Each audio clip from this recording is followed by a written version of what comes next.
We've all seen this move, 90-90s, right?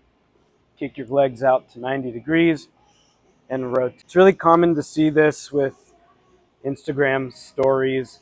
I don't particularly care for it. I think it's a good move to teach body control, right? So you can come here and free of hand support behind you do it. I think it's a good way to incorporate some core control with moving the hips.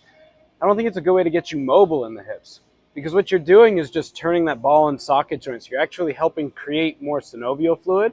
Great if you're already mobile, but I don't really think it's going to help stretch those tissues out.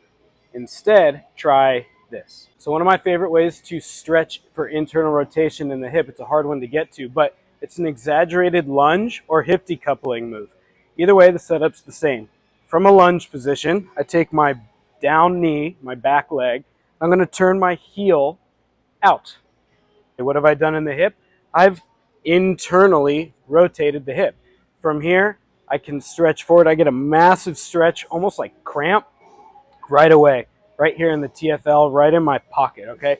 I can reach overhead to exaggerate that stretch, but I think this is really helping stretch the tissues in the hip that are going to improve internal rotation. The other example is a hip decoupling move. So this would be our normal hip decoupling move, right? Both hips are doing opposing movements, so we're really stretching that lower pelvic girdle. Same deal. Kick my heel out. Boom. What have I done? I've internally rotated.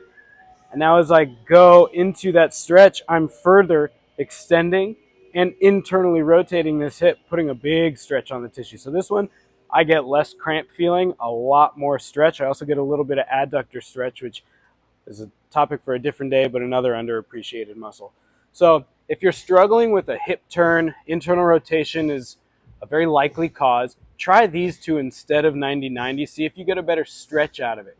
Try them. Let us know what you think in the comments below.